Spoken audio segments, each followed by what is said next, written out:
Unfortunately, pancreas cancer does have a lot of non-specific factors: weight loss, abdominal pain, fatigue. These are sort of not really specific.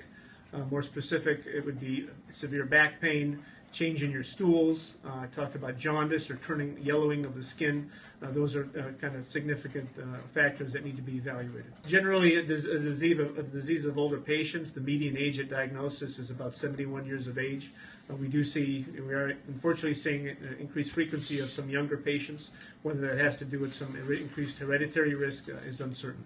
So unfortunately, there's been no good early detection or screening methods for pancreas cancer. There are some populations which the patient may have an increased significant risk, multiple family members, some sort of a genetic mutation. Those patients would undergo some form of radiologic screening, either with CT or endoscopy to look at the pancreas with an ultrasound. A small fraction of patients have an increased risk, probably maybe 5, up to 10% of the of pancreatic cancer patients. It's a hereditary predisposition. We do know of certain genetic disorders, patients with BRCA mutations. These are kindreds with significant history of breast cancer, ovarian cancer, as well as pancreatic cancer, and there's a variety of other much more rare mutations. The most significant risk factor are patients with a condition called hereditary pancreatitis.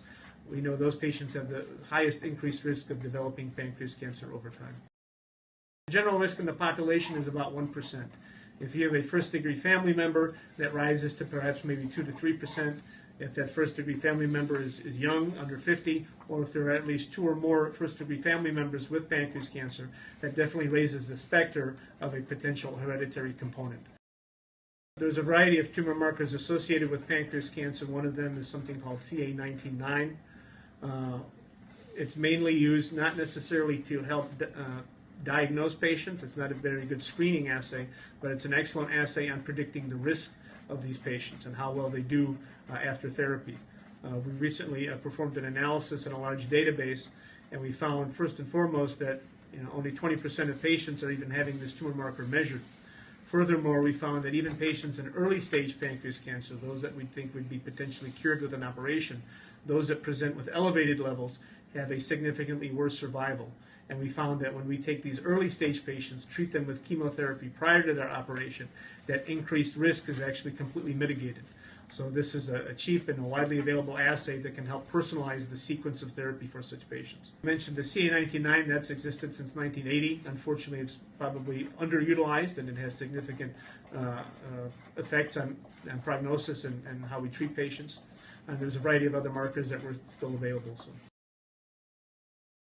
the problem with pancreas cancer, it's a very stigmatic disease, and partially for good reason, because the outcomes were so terrible, for the first few decades. And therefore, a patient who gets diagnosed with pancreas cancer, typically there's a significant sense of nihilism in the community, and so they may have initial diagnosis or suspicion. Their primary care physician realizes that overall outcomes are poor, and therefore we do know from all our analyses that the majority of patients with pancreas cancer are actually being undertreated because they feel there's nothing to do. With the improvements in survival that we're seeing with better chemotherapy, better radiation, and more aggressive operations, we like to offer that and make sure people talk about their cancer, not to just take this and this is what my survival is going to be.